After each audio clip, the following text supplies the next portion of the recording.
చేస్తాడనేది నా పాయింట్ అన్న. అది చూద్దాం ఏం చేస్తారు. థ్యాంక్ యూ రవి గారు, thank you very much. Okay అన్న. రైట్.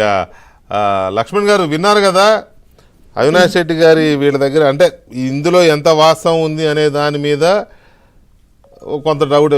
మీ వర్షన్ లాగానే తులసిరెడ్డి గారు అదే చెప్తున్నారు, రవి గారు కూడా ఇందులో వాస్తవం ఉండే అవకాశం లేదు అని చెప్తున్నారు. రైట్, అది అంతవరకు మనం కొంత కన్విన్స్ అవుదాం. కాకపోతే తులసిరెడ్డి గారు అన్నది ఒక వ్యాలిడ్ పాయింట్. తన ముందున్న ప్రమాదాలు, తర్వాత అవకాశాలు, ఇవి చూసుకొని జగన్మోహన్ రెడ్డి గారు ఎలాంటి నిర్ణయమైనా తీసుకోవచ్చు, ఏ నిర్ణయమైనా తీసుకోవచ్చు. ఎందుకంటే బీజేపీ ఏమీ ఎప్పుడు జగన్మోహన్ రెడ్డికి డోర్లు క్లోజ్ చేయాల, ఆనాడు చేయాల, ఈనాడు చేయాల, ఇక ముందు కూడా చేస్తారని అనుకోలేము మనం. కాబట్టి అది కొంత ఉపయోగకరమే కదా ఆయనకి, జగన్మోహన్ రెడ్డి గారికి. సో ఆల్రెడీ కొంతమంది ఎంపీలు కాస్త గోడ మీద కూర్చున్నారు, అటు దూకుదామా ఇటు దూకుదామా అనే చర్చలు ఉన్నాయి కదా. సో తనే ముందుగా ఈ నిర్ణయం తీసుకుంటారు అనే దాన్ని కొంత మనం పరిగణలోకి తీసుకోవచ్చా? తను ఇంకా ఆశపడుతూ ఉండొచ్చు. అవును, అలాగే మీరు కూడా బీజేపీతో ఇక సంబంధాలు బాగా ఉన్నాయమని అనుమానం కూడా వ్యక్తం చేస్తున్నారు. అవును. ఆయన రాజకీయ భవిష్యత్తు ఇప్పుడు ఖచ్చితంగా అగమ్య గోచరంగానే ఉంది. Correct correct.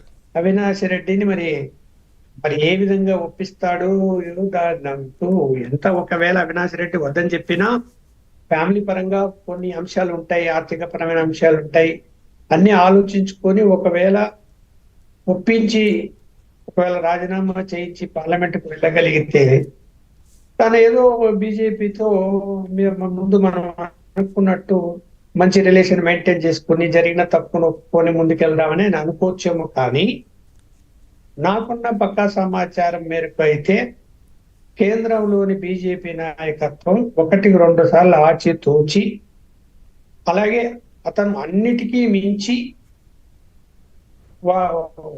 బీజేపీకి పూర్తి అసలు కోపం ఉన్నటువంటి అంశం ఏంట్రా అంటే క్రిస్టియానిటీ డెవలప్ చేశాడు. అది నేను ఇప్పుడు సందర్భం కాదు కాబట్టి ఎలా చేశాడని వివరించాల్సిన అవసరం లేదు. దాన్ని ఎవ్వరు కూడా జీర్ణించుకునే పరిస్థితుల్లో అక్కడ లేరు. కొంతవరకు పోనీలే అనుకున్నారు కానీ ఇంత జరిగిందా ఎన్నికల సంవత్సరంలో చివరి ఇయర్ లో అన్నది అది పరిగణలోకి తీసుకున్నప్పుడు ఇంకా వద్దనుకున్నారు. పూర్తిగా వద్దనుకున్న తర్వాత ఇప్పుడు అది ఎలా ఉంటుంది అంటే పార్టీలో పాలసీ మ్యాటర్ గా కాకుండా ఏదో నలుగురు కూర్చొని పార్టీ అవసరాలను బట్టి ఒక నిర్ణయం తీసుకుంటే అది వేరే అంశం ఉంటుంది. కానీ సుదీర్ఘమైనటువంటి చర్చ జరిగి ఒక పాలసీ, ఒక కోర్ కమిటీ లాగా చర్చ జరిగి పాలసీ డెసిషన్ తీసుకున్న తర్వాత ఆ డెసిషన్ మార్చే హక్కు మళ్ళీ చెప్తున్నా నరేంద్ర మోడీ గారికి కూడా లేదు. అది జరిగిపోయింది. అందువలన అంత సులభంగా అతను తిరిగి దగ్గర కావడానికి ప్రయత్నాలు చేసినా ఫలించవని నేను అనుకుంటున్నా. ఒకటి. రెండోది, ఈ అవసరం ఏమన్నా ఉందా ఈయనతో? నేను చెప్తున్నా, నలుగురు పార్లమెంట్ సభ్యులు ఏ రోజైనా పోవడానికి సిద్ధంగా ఉన్నారు. రాజ్యసభ మెంబర్లు వాళ్ళల్లో ఇప్పటికీ అందరూ టచ్ లో ఉన్నారు. వాళ్ళకి అందులో సేఫ్ సైడ్ లోనే ఉంది గవర్నమెంట్. ఎక్కడ ఈయన